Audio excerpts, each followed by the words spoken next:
Eu queria que você abrisse a sua Bíblia em 2 Reis 5, do versículo 1 a 15.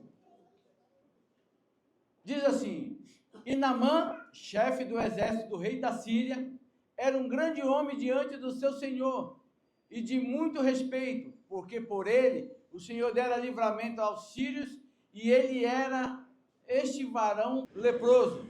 E saíram tropas da Síria e da terra de Israel, e levaram presa uma menina, que ficou ao serviço da mulher de Naamã. E disse esta sua senhora: tomara que o meu senhor estivesse diante do profeta que está em Samaria, e ele o restauraria da sua lepra. E então entrou Naamã e notificou o seu senhor, dizendo: assim falou a menina que está na terra de Israel, que é da terra de Israel. Então disse o rei da Síria: vai, anda, e enviarei uma carta ao rei de Israel. E ele foi e tomou na sua mão 10 talentos de prata e 6.000 ciclos de ouro e 10 mudas de vestes. E levou a carta ao rei de Israel, dizendo: logo e em chegando a ti esta carta, saiba que eu te enviarei Naamã, meu servo, para que o restaure da sua lepra. E sucedeu que, lendo o rei de Israel a carta, rasgou sua veste e disse: sou eu Deus para matar ou para vivificar? Para que este envie a mim, para eu restaurar um homem da sua lepra? Pelo que deveras notai, peço-vos e vede que buscai ocasião contra mim. Sucedeu, porém, que ouvindo Eliseu, o homem de Deus, que o rei de Israel rasgara as suas vestes, mandou dizer ao rei: por que rasgaste as tuas vestes? Deixa vir a mim, e saberá que há profeta em Israel. Veio, pois, Naamã com os seus cavalos e com os seus carros, e parou à porta da casa de Eliseu. Então Eliseu lhe mandou um mensageiro, dizendo: vai e lava-te 7 vezes no Jordão, e a tua carne tornará e ficará purificada. Porém Naamã muito se indignou e se foi, dizendo: eis que eu dizia comigo: certamente ele sairá e pôr-se-á em pé e invocará o nome do Senhor, seu Deus, e passará a sua mão sobre o lugar e restaurará a lepra.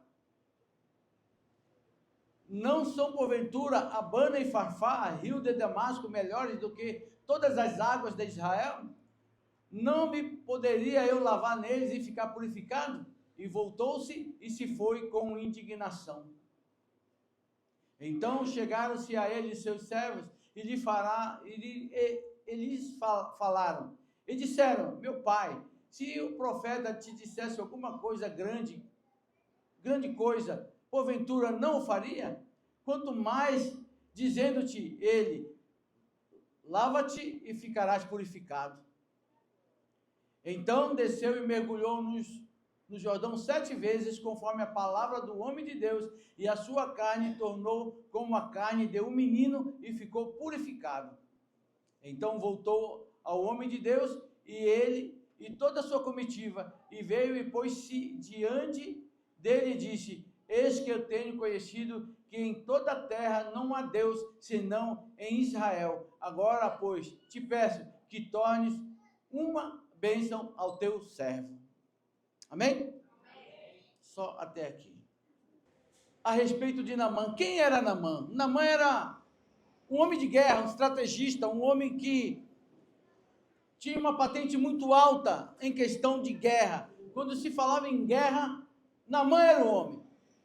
Deu livramento aos sírios e trouxe também livramento ao povo de Deus, ao povo de Israel, porque era um homem estrategista, um homem de guerra. Aonde ele ia, ele saía vencedor das suas guerras, das suas batalhas. Porém, como diz o texto, era leproso. E em nenhuma dessas pelejas ele levou como serva uma menina de Israel para servir ali na sua casa. E ela, conhecendo ali a casa de Naamã, deve ter percebido algo diferente na vida de Naamã. a ponto dela chegar e falar para a sua senhora: quem dera que o meu senhor estivesse diante do profeta que há em Israel. Por quê? Porque ela sabia que lá em Israel havia um profeta, o que ele falava acontecia, que era o profeta Eliseu. Amém? E o interessante aqui, querido, nessa palavra, que Naamã, ele, como eu disse, ele era um homem de valor, ele tinha um valor. Era um homem que o rei confiava nele. Fora da casa, quando ele vestia aquela roupa, né, aquela farda, era um homem respeitado, um homem que pessoas batiam continência para ele. Mas dentro da sua casa a realidade era outra. Dentro da sua casa a realidade de Naamã era outra. Quando ele tirava aquela roupa, revelava realmente a verdadeira identidade de Naamã. Era um homem leproso. Todos sabem que a lepra, o pecado é representado pela lepra, não é verdade? E Naamã vivia assim, fora de casa, um general de guerra, dentro de casa, um homem leproso. E o que o Senhor ministrou no meu coração a respeito dessa palavra? Que Naamã vivia uma dupla personalidade. Era um homem que vivia uma vida dupla.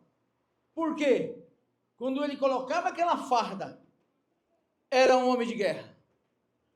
Quando ele saía fora da sua casa, era um homem de guerra. Mas quando ele entrava em casa, era um homem leproso. Interessante que, na época, quem tinha esse tipo de doença, ou quem tinha lepra, não poderia conviver com pessoas. Ele tinha que ficar isolado. Ele não poderia viver num ambiente familiar, ele não poderia. Ele tinha que viver isolado. Havia uma aldeia ou uma cidade só para esse tipo de doença, só para pessoas leprosas. Existia. Inclusive em Samaria havia uma aldeia só para leprosos. Você lembra da passagem que Jesus curou 10 leprosos? Era justamente nessa cidade, era em Samaria.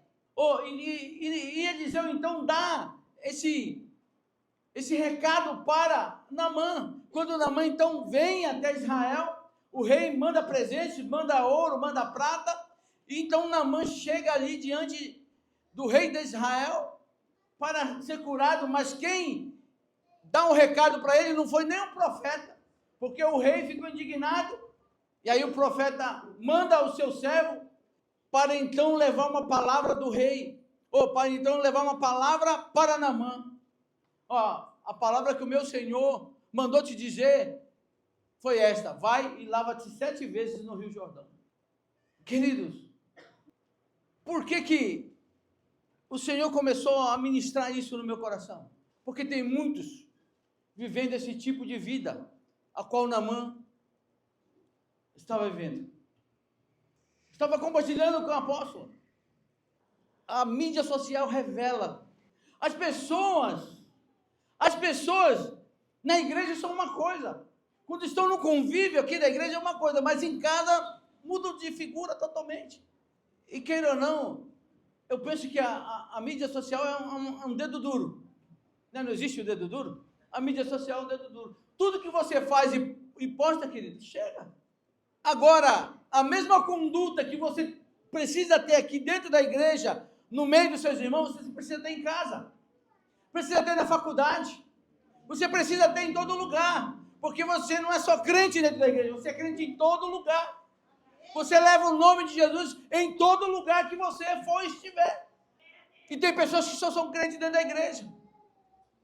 Em casa é onde Deus nos acuda. E Naamã vivia isso. Fora de casa, um general de guerra, um homem respeitado, um homem de uma patente muito alta, mas dentro de casa um leproso. Um leproso, e tem pessoas vivendo assim. Crentes vivendo assim. Pessoas que na igreja no domingo estão adorando, pulando, mas durante a semana estão ouvindo música secular. Você sabe que isso, a palavra do Senhor fala que nós não podemos servir a 2 senhores. O povo de Israel, eles eram punidos. Por quê? Porque eles queriam servir a Deus e queriam praticar idolatria, servindo a outros deuses. E Deus abomina isso. E aí, em vez de você pegar ali a sua mídia social, o seu Instagram, o seu Facebook, e falar de Jesus, não, você fica desaguando a sua alma na mídia social. Uma coisa que vocês nunca vão ver, eu falando, desaguando a minha alma na mídia social. Se eu quiser desaguar a minha alma, eu vou falar para o Senhor, porque eu sei que Ele pode curar a minha alma. Então pare, querido, pare de falar, pare de desaguar a sua alma. Viva uma vida única diante do Senhor, não viva uma vida dupla. Na igreja você é um homem santo ou uma mulher santa, mas em casa parece que incorpora lá não sei o que na sua vida. Nós precisamos viver, querido, uma vida de santidade. A palavra do Senhor diz que sem a santificação ninguém verá a Deus, ninguém. Só que o brasileiro, ele gosta de dar aquele jeitinho, né? O jeitinho brasileiro. Deus, ele é o Deus do impossível. Vocês creem nisso? Amém. Todos creem aqui? Amém. Só que ele falou, Jesus falou, que é impossível o homem servir a dois senhores. Ele falou. Foi Jesus que falou. Ele é um Deus de impossível, é o que opera milagre, ressuscita, faz tudo. Mas ele afirmou que é impossível servir a dois senhores. Na igreja é você, é o cara ou é a mulher, mas em casa, Jesus amado. Tem um testemunho de um homem que na igreja ele era considerado o santo. Ele fazia tudo, todo mundo o amava e respeitava, e era chamado de o santo homem de Deus. Só que em casa, ele vivia que nem Naamã. E aí esse homem veio falecer. E o velório dele foi dentro da igreja. Você tem ideia como o homem era e como ele se comportava dentro da igreja. Foi dentro da igreja. E na hora ali da despedida, não é? Porque é costume as pessoas se despedirem do morto.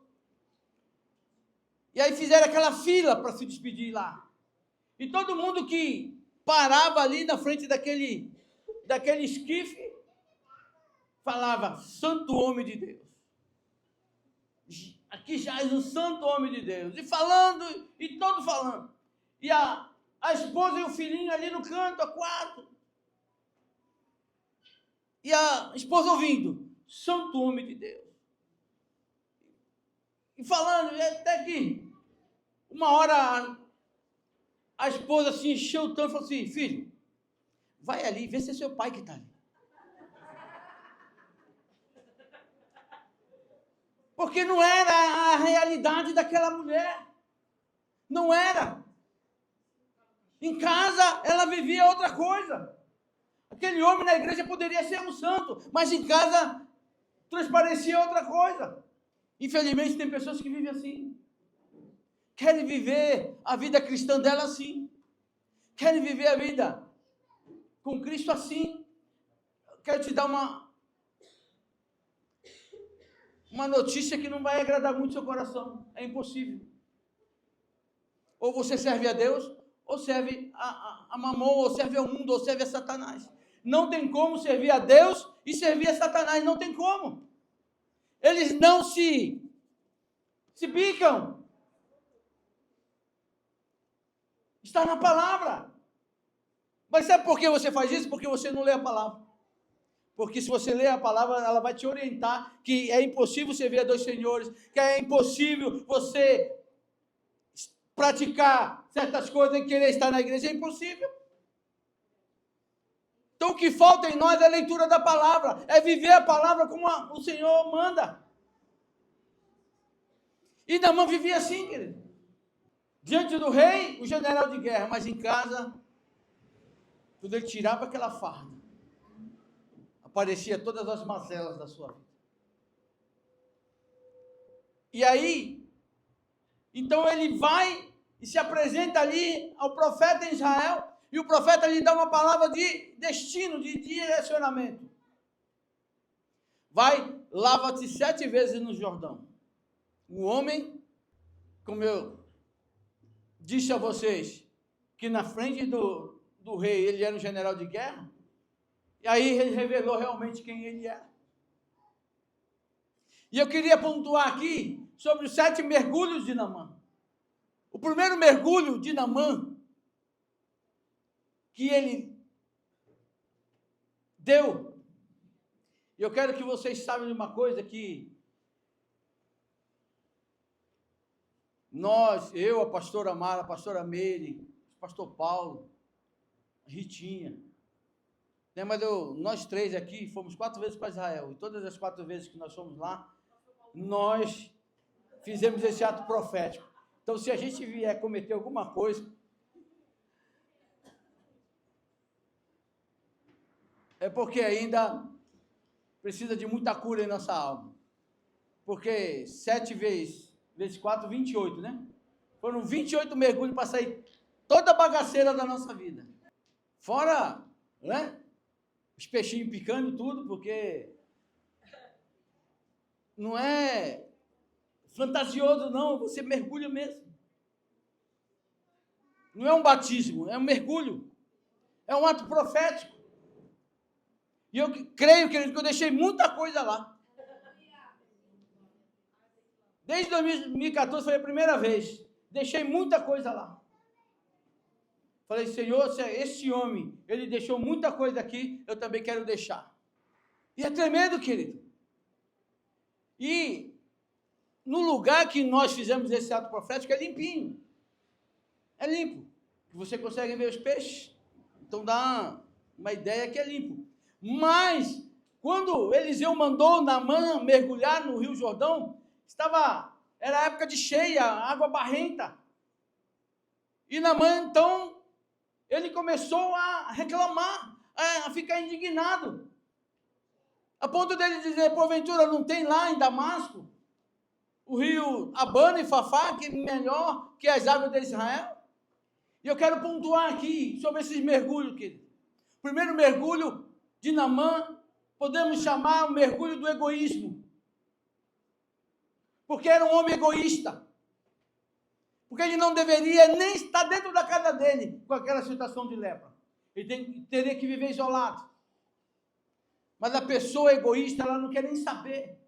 Ela quer saber dela. Ela não quer nem saber como está a vida dos outros. Ou como os outros estão. O importante é que ela esteja bem. Os outros que se virem. A pessoa egoísta é assim. Então, o primeiro mergulho que Naamã deu, eu penso que foi o egoísmo que saiu da vida dele. Eu não sei o que precisa sair da tua vida, mas nós vamos fazer esse ato profético aqui hoje. E o Senhor vai te libertar de muita coisa. Você crê nisso? Amém? O primeiro mergulho, o egoísmo. Está ali no versículo 10. O segundo mergulho, o mergulho do orgulho. Eita, homem orgulhoso. Olha o que ele fala para Eliseu. Eu pensei que o homem que viesse aqui falar comigo. Pensei que ele fosse colocar a mão em mim aqui, falar umas meia dúzia de palavras e liberar uma cura e pronto. O homem era assim, orgulhoso. E não tem pessoas assim, orgulhosas? Quem conhece pessoas orgulhosas aqui? Não levante a mão. Mas era um homem orgulhoso. Põe aí o versículo 11. Porém, Naamã muito se indignou. E se foi dizendo, eis que eu dizia comigo. Isso não é fala de orgulhoso? Ficar indignado? Ficar indignado porque o homem não veio. Não veio orar. Porque o profeta não veio lá se apresentar diante dele. Mas quando o Senhor quer nos quebrar, querido, Ele manda um servo pequeno. Ele manda ali um servo. Ele manda alguém que não tem muita significância. Para quebrar o orgulho mesmo. É isso que o Senhor faz. Mandou ali, eu acho que era Geazi. Mandou Geazi. Geazi, o profeta chamou Geazi e falou, Geazi, vai lá e fala com ele. Fala essa palavra aqui, ó, eu estou te mandando. E o Senhor faz isso para quebrar o nosso orgulho. Porque às vezes nós esperamos, né, que o presidente venha falar conosco. Né? E aí quando vem uma pessoa que se fala, essa pessoa vai falar comigo. Mas eu quero te dizer que é essa pessoa que vai levar a cura e vai trazer a resposta de Deus para a tua vida. Amém? Pode dar uma salva de palmas ao Senhor.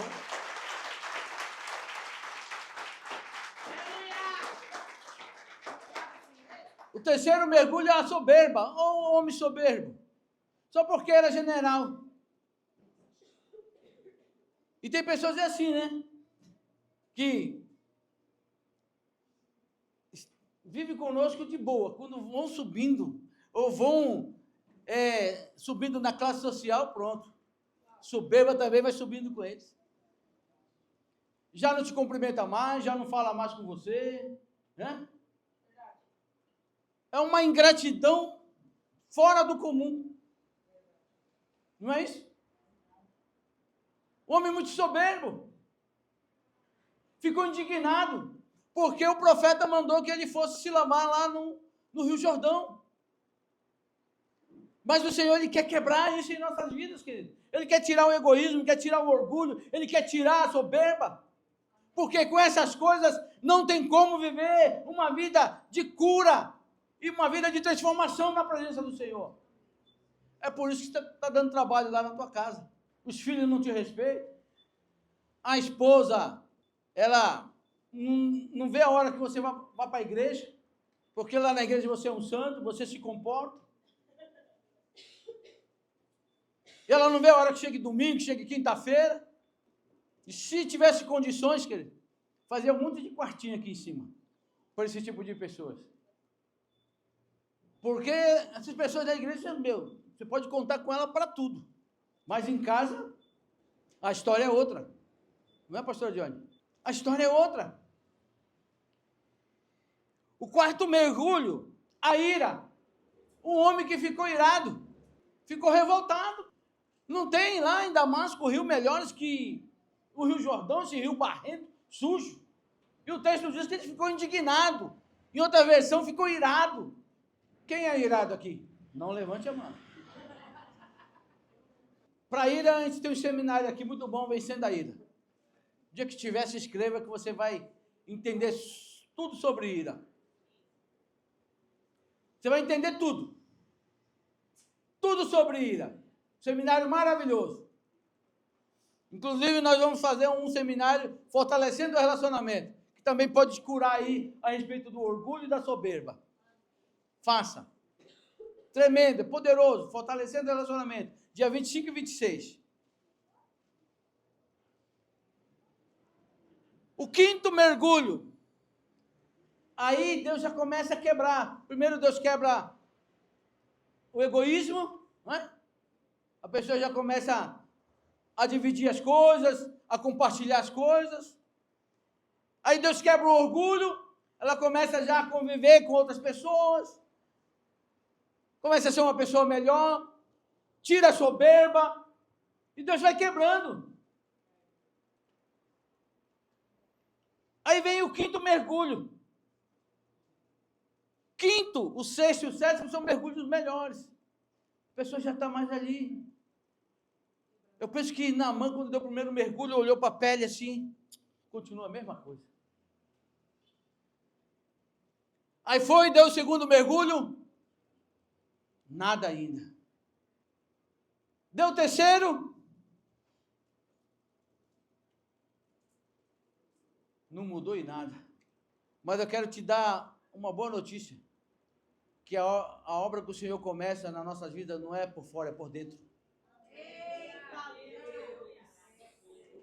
Talvez você não esteja enxergando nada que Deus está fazendo, mas Ele já tirou muita coisa aí de dentro. Você pode aplaudir o Senhor por isso?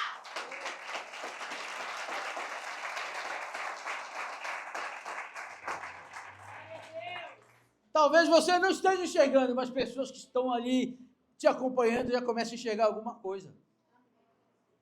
As pessoas que estão te acompanhando já começam a enxergar alguma coisa. Olha, já começam a ver uma mudança. Não é assim que acontece? Tem algumas pessoas que vão para o encontro com Deus, quando vem assim, vem totalmente, aí vão para o encontro com Deus, a gente já começa a ver uma mudança, não é verdade? Aí faz um curso de veredas antigas, já começa a ver uma outra mudança. Faz o curso de aliança, né? Para aquela que é casada, que quer ver o marido na igreja, aí vem fazer o curso de aliança, aí já começa a ter uma mudança. Eu estou dando um curso de aliança numa igreja batista ali perto da minha casa para 6 casais de pastores. Tudo líderes de igreja. Olha, o que Deus está fazendo ali é tremendo, querido. Tremendo. Que pensa só porque são pastores não tem problema? Tem. Tem. E são muitos. Mas está sendo uma bênção. Porque cada aula ali o Senhor vai curando. A ponto deles falarem, poxa, eu pensei que eu era um bom marido, mas estou vendo que eu sou um péssimo marido. É o reconhecimento. Reconhecendo que precisa mudar. E pessoas que estão com 30 anos de casado, 40 anos de casado, 35 anos de casado, só pessoas assim, mas querendo a cura, fazendo a tarefa e dando testemunho. E a melhor coisa, querido, é quando as mulheres dão testemunho dos próprios maridos. Quando elas falam, meu marido está uma bênção, pastor. Porque o homem ele gosta de enrolar algumas coisas, sabe, na tarefa ali do aliança. Porque tem umas tarefas. Você que não fez e vai fazer, tem uma tarefinha na aliança, né?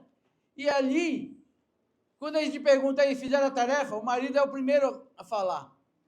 Nós fizemos. Aí a mulher, fizemos não. A mulher já toma a palavra e fala, fizemos não. Fizemos meia boca, pastor. O homem gosta de maquiar um pouco.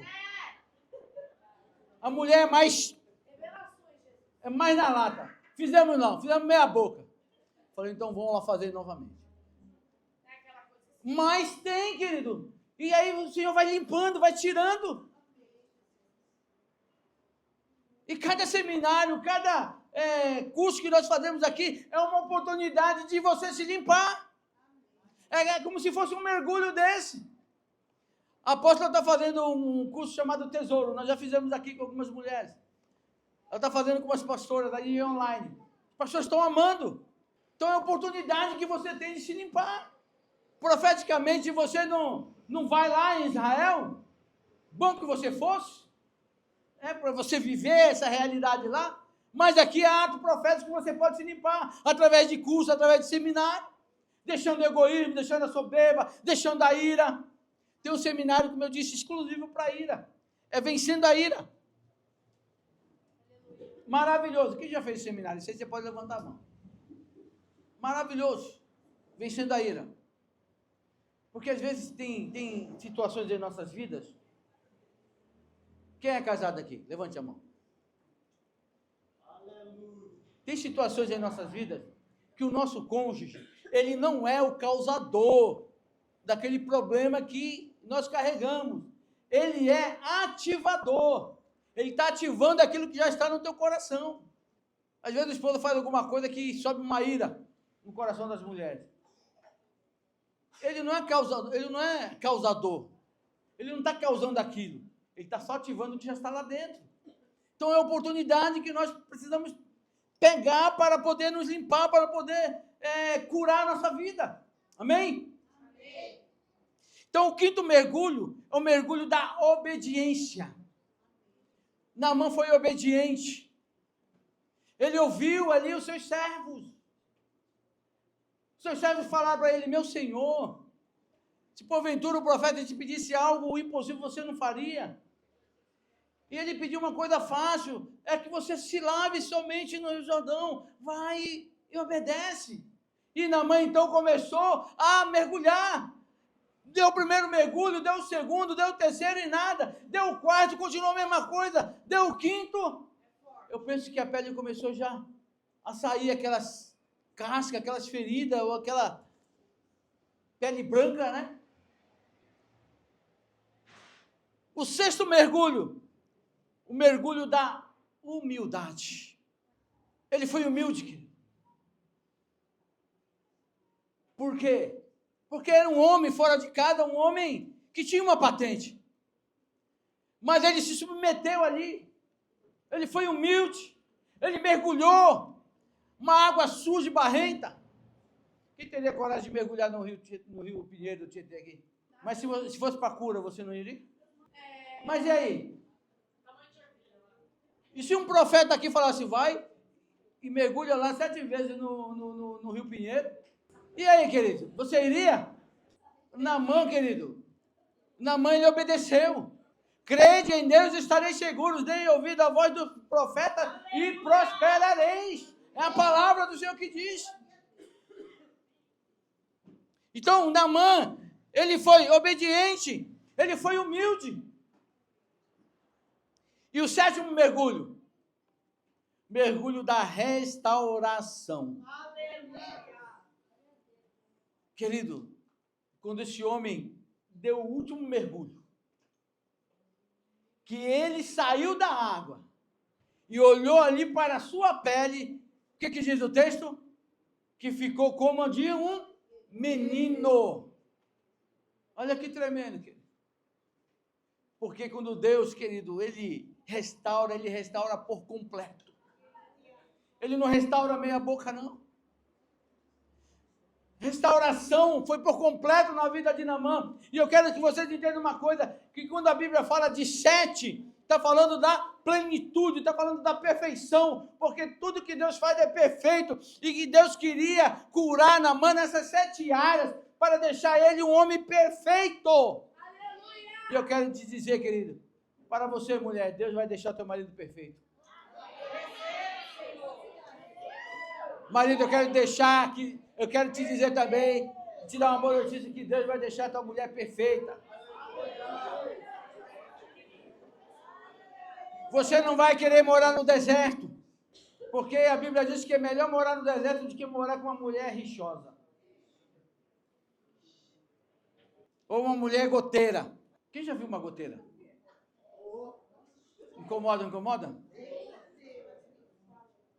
Ainda mais à noite que você está deitado, né? Fica aqui.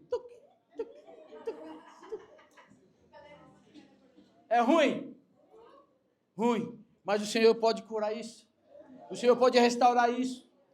E você vai viver a plenitude do Senhor. Porque é isso que o Senhor quer. E é isso que Ele tem para as nossas vidas. Ele quer curar as áreas da nossa vida que precisam de cura, querido. Porque o Senhor não quer que nós vivamos uma vida dupla. Em casa é uma coisa, no trabalho é uma coisa e na igreja é outra. Ele não quer. Ele quer que você viva uma vida em santidade, uma vida reta. Querido, não tem coisa melhor. Não tem coisa melhor do que o próprio Deus dar testemunho de você. Teve um homem na palavra que Deus deu testemunho dele. Jó.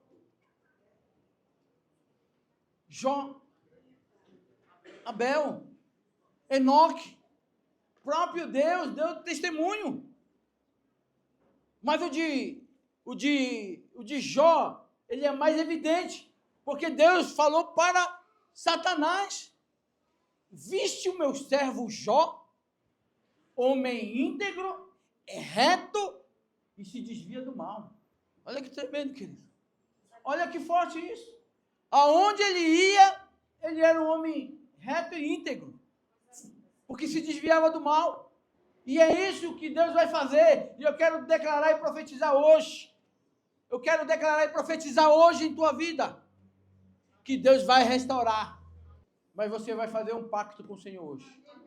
Que você não vai mais servir a 2 senhores. Amém? Você quer largar esse outro Deus que você tem servido aí de vez em quando? E servir exclusivamente ao Senhor? Porque foi Ele que disse, não foi eu. Foi Ele que disse: É impossível servir a dois senhores, porque um nós vamos aborrecer. E quantas vezes nós temos aborrecido o Senhor, querido? Quantas vezes nós estamos aborrecendo ao Senhor? Ou quantas vezes aborrecemos ao Senhor? Por conta que nós somos incrédulos em algumas áreas de nossas vidas. Principalmente na área financeira. Quantas vezes? Quantos de nós? E Deus abomina a idolatria. Nós temos uma aliança com o Senhor, sim ou não? Sim. Quem tem uma aliança com o Senhor? Amém. Agora é você que vai me responder. E se você está servindo a outro Deus, você está em quê? Você está traindo, na palavra mais clara, você está traindo uma aliança. Se você tem uma aliança com o Senhor e você está servindo a Mamon, você está traindo a sua aliança. Ou estou errado? Hein? Pastor, eu nunca pensei nisso, então comece a pensar a partir de hoje. Pare de adulterar os princípios de Deus.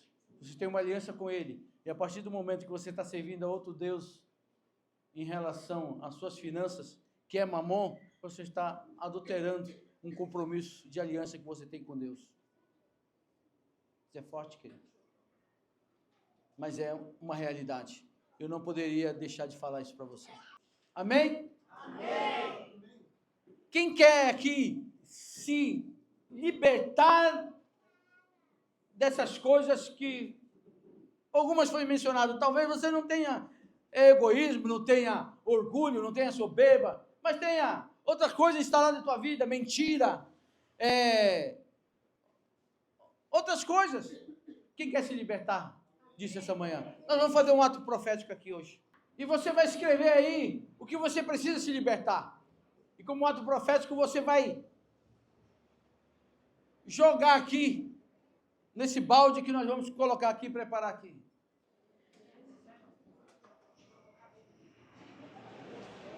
E aí você vai escrever aí o que você precisa deixar. O que você precisa deixar. O que o Senhor precisa tirar de você. Tem coisas que nós precisamos deixar e tem coisas que o Senhor precisa tirar. Que é tão forte em nós, é tão impregnado, que só Deus pode tirar. O Senhor, Ele quer tratar nossas vidas hoje, deixando essa vida dupla. Seja você mesmo. Não se permita mais viver essa dupla personalidade.